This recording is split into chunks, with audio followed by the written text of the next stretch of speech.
Welcome back to aRDists Podcast. I'm your host, Sarah.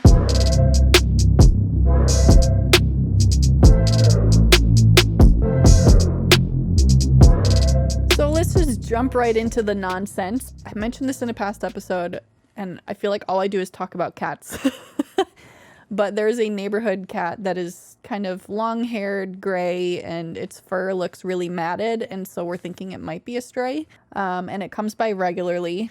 And I was going to take a book and a blanket and go sit out on the deck. And unfortunately, it came by right when I was going to be going outside.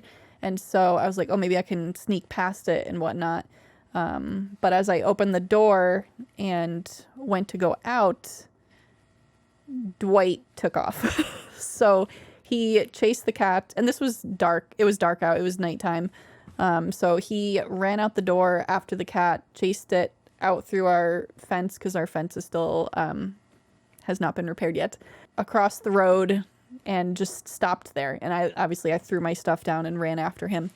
But yeah, he ran after the cat and then just stopped, and they both just looked at each other. I'm like, well, now you're across the road. You could have gotten hit by a car. Luckily it was nighttime, so there wasn't a ton of traffic.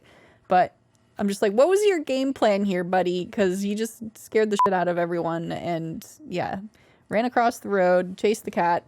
And I was like convinced that the cat was going to be traumatized and not want to come by anymore. But it's still coming by. Dwight, as soon as I caught up with them, because obviously they took off faster than I could run, I picked him up, and he was, puffy and growling at me, which he's always been a really grumpy, growly boy. So yeah, he just was all pissed off at me for picking him up. I'm like, why are you chasing the cat?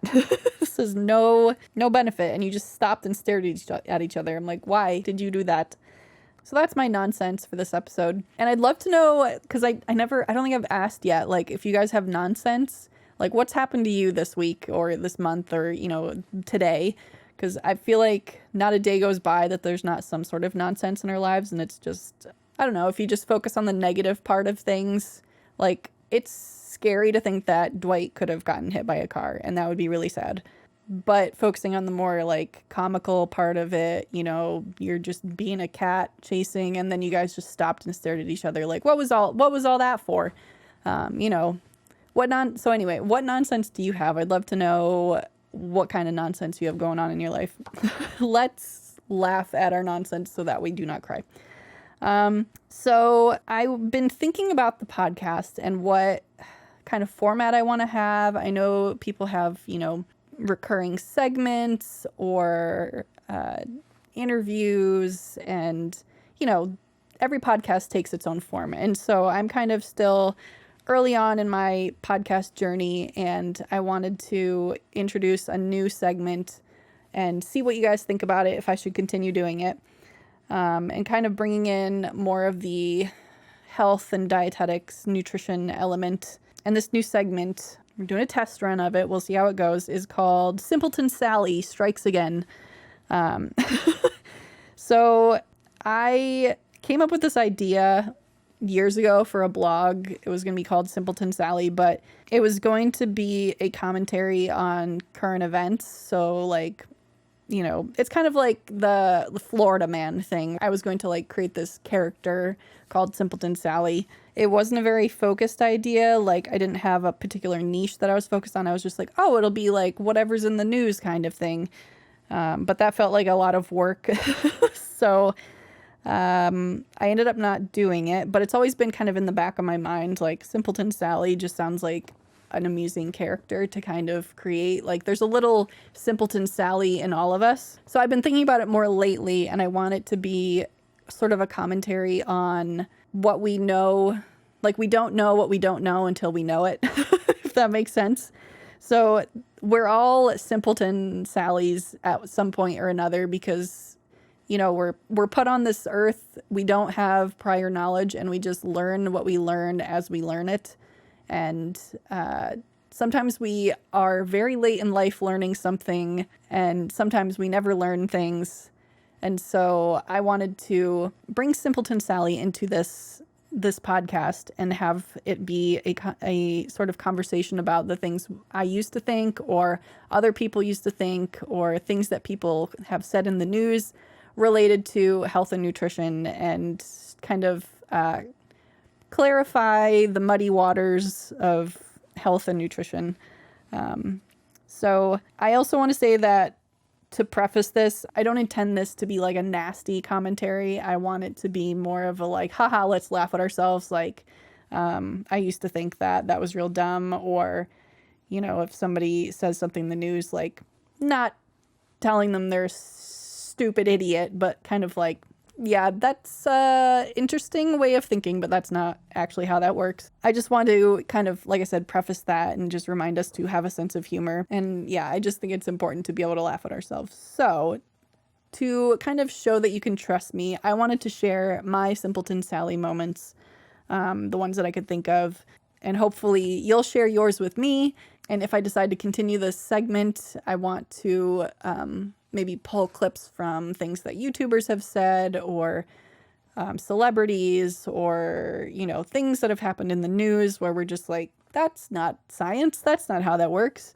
So anyway, let's laugh at me first, okay? Back in the day, and by back in the day, I mean, I was a very young child, probably 5, 6, I don't know, very young.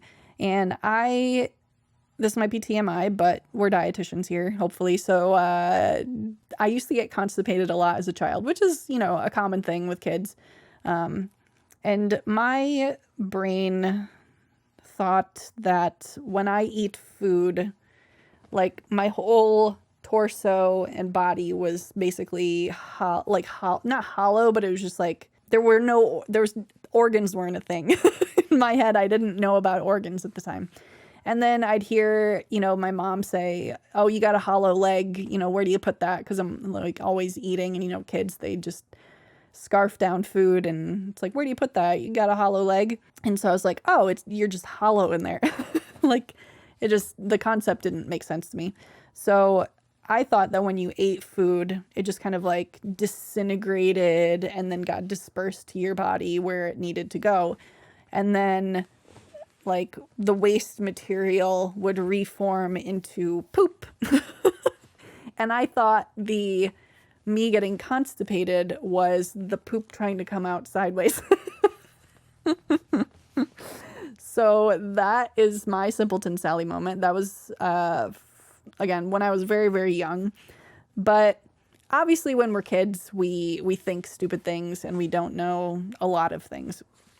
I think as adults, it's a lot harder to admit we don't know things, but even as a dietitian, I do feel a little embarrassed to share this next one with you, but again, you don't know what you don't know until you know it. So this is a really short story. The other one was obviously a little bit longer, but this one is just about paprika.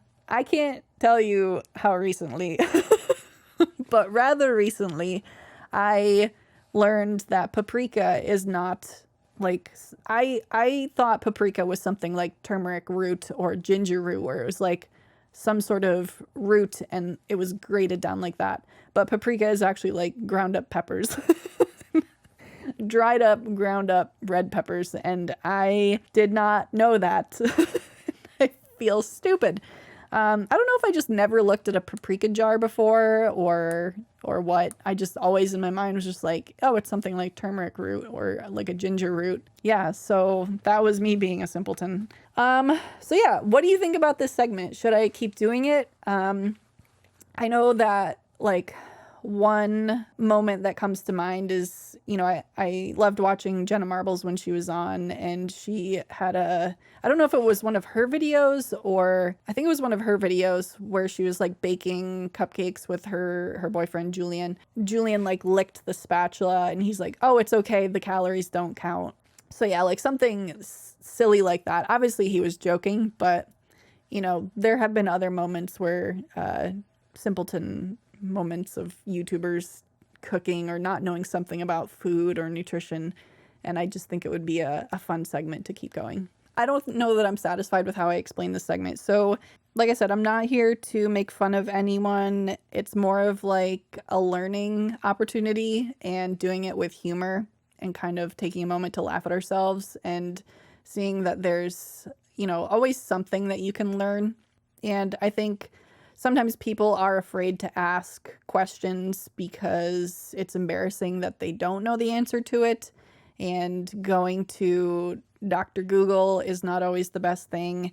And this is another reason why dietitians taking up space on online, platforms and blogs and YouTube channels and all that, answering these questions is really important. So I think I like to deal with things by laughing and finding humor, and I think a lot of people connect with that. So anyway, that's why I wanted to do this Simpleton Sally segment, and yeah, let me know what you think of it, and maybe we'll keep it going. Each episode we'll have a little nonsense and then a little Simpleton Sally moment. So moving into the main segment today, I wanted to talk about YouTube, because I just learned that YouTube is shifting the criteria again for reaching monetization. So this is actually a really good change for smaller creators and people new to YouTube, just getting,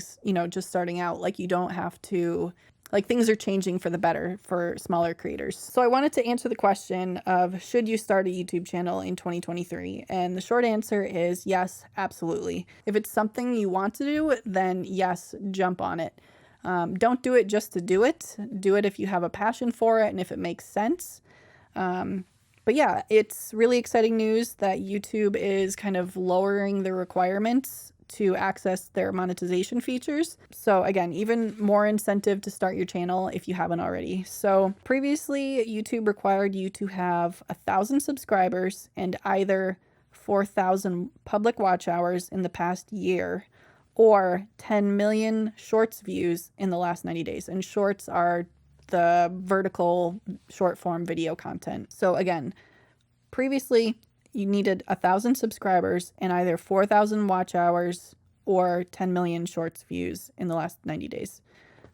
Moving forward, YouTube will require only 500 subscribers, 3 videos uploaded in the last 90 days, and either 3,000 watch hours in the past 365 days or 3 million shorts views in the last 90 days.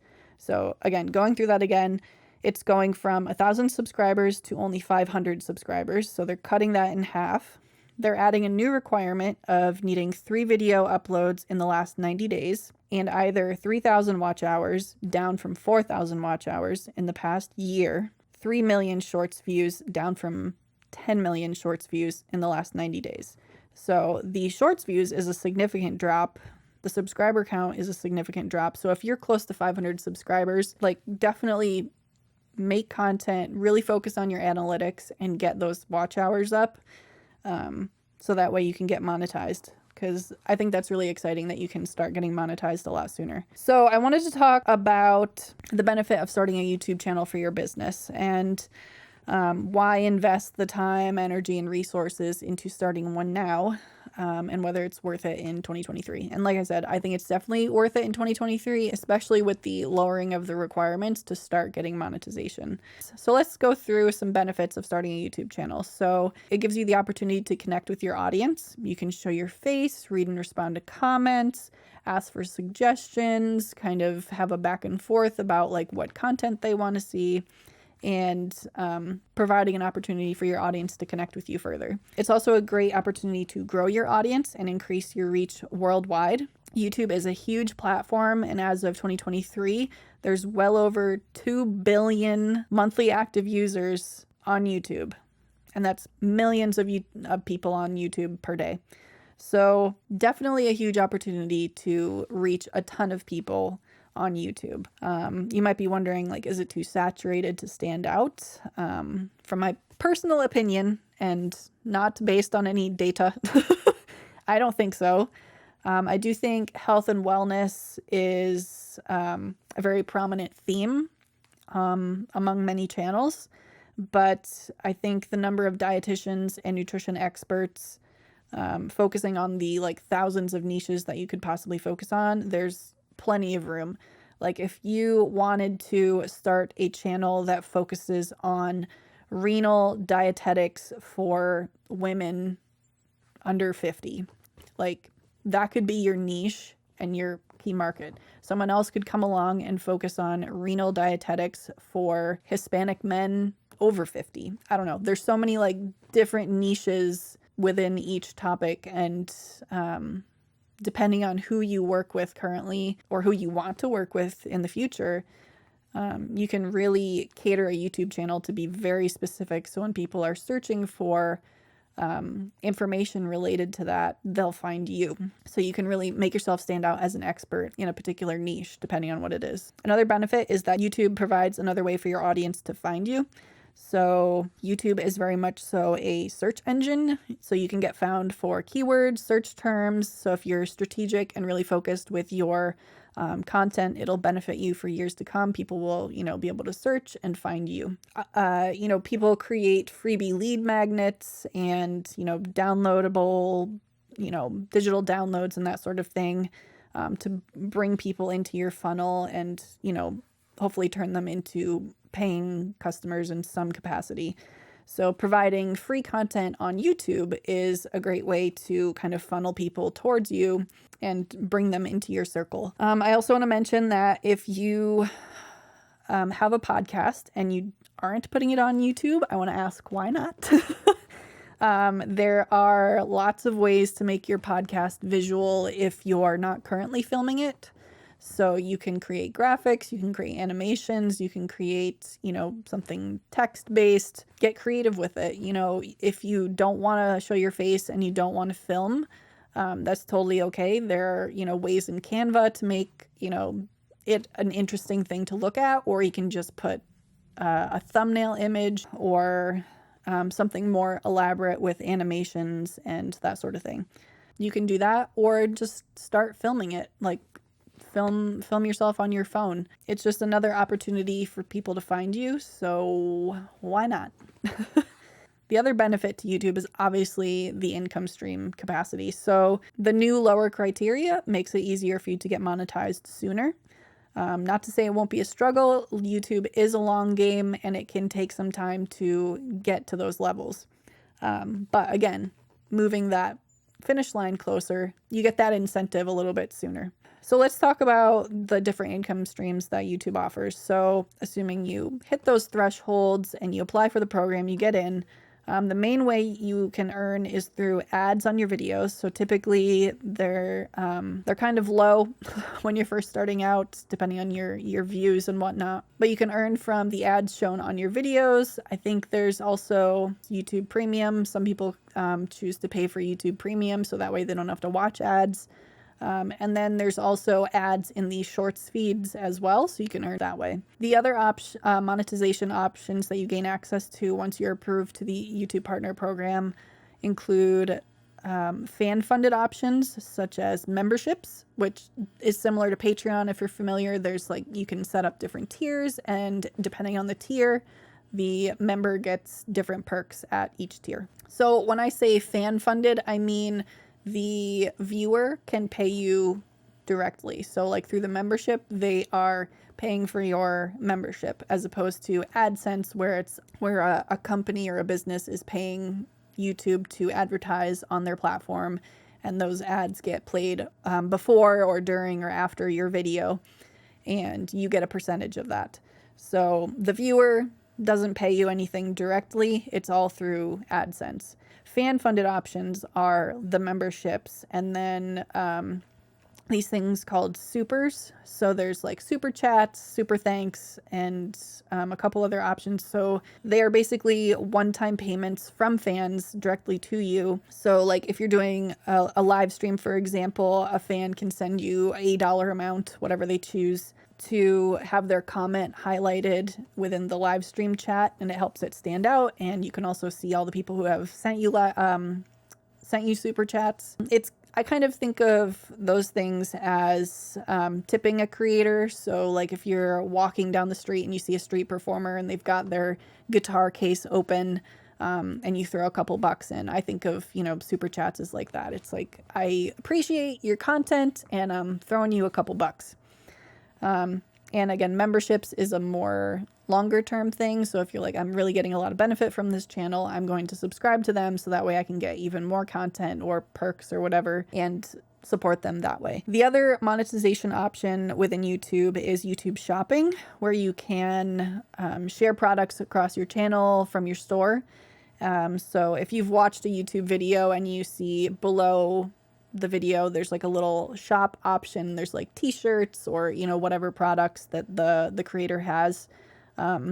That's the creator's shop that they set up, so you can support them that way by buying their merch. So that's all of the monetization options within YouTube. So outside of YouTube, there are tons of options. So as your channel starts to grow and you kind of gain this engaged audience, and you're getting a feel for what they want and what they need, you can leverage that audience to pitch yourself to brands or companies that you feel like you would want to partner with and have them advertise and, either sponsor a video or pay for an ad read in a podcast episode or that sort of thing. So just as an example, let's say you are a plant-based dietitian and you know that your audience is really into nuts. I don't know. You could reach out to a nut brand that you really enjoy, that you like, that you connect with, you believe in their mission and their purpose, and you like their quality standards and all that. You can reach out to them and say, hey, I have this, this audience, this, send them your media kit or whatever, and sort of pitch yourself, tell them a little bit about your audience, and negotiate with them to sponsor you in some capacity, whatever you guys agree upon. So that is another way that you can use your YouTube channel to earn an income. At this point, you might be thinking, this is a lot of work. And I will say, yes, it is. And like I said, it is a long game. I've been working on my YouTube channel for a while, and I'm not to the threshold yet, but it is something that I'm working on. If you haven't subscribed, please subscribe. I hate having to ask to subscribe, but it's one of the things that you have to do. Like, people might not remember to hit the subscribe button, so subscribe. So anyway, so I want to make it easier for you to get started with creating. So I encourage you, if you haven't already, to download my free video creator workbook. It's available on my website. Just click on the free resources tab. It's a free resource I developed to help you get started in the world of video if you haven't already, or if you've just dabbled and need a little extra kind of guidance. So definitely check it out if it sounds like something you'd be interested in. I also created a YouTube starter kit, which is a paid product, but it has a bunch of resources to get you started. There's thumbnail templates with tips and suggestions on how to design your thumbnails, a channel banner guide, again with tips and suggestions for designing, a video description template, so that way you know exactly what to put in your video description if you're completely unsure what to include. And there's also a really great maximizing your content guide. So when you create a video, you can turn it into even more content and kind of save yourself time. And then plus there's also social media templates and a closed captioning guide. If you're thinking about starting a YouTube channel, or you've got one but it's been sitting idle and you haven't done a whole lot with it, definitely check out the kit. And as a thank you for listening and for getting this far into the episode, I want to give you 50% off the YouTube starter kit. So use code aRDiስትYT at checkout to get 50% off the starter kit. That is aRDiስትYT at checkout, and you can get 50% off. One more thing I want to mention is that I do offer YouTube and podcast management services as well as video editing. So if you're intimidated by editing software, or you just don't have the time, or you've tried it and you hate it, let's connect and chat, because I'd love to help you reach your YouTube goals faster by investing in a little bit of help. Let's get you monetized, because I think that's a really exciting opportunity. So reach out. You can book a free call on my website, thekerminator.com. There'll be links down in the show notes below. And that's all I've got for you today. Drop your YouTube monetization questions or comments down below. What are your thoughts, concerns, or, are you excited about these criteria changes? I'd love to know your thoughts. And with that, I will see you in the next episode. Bye.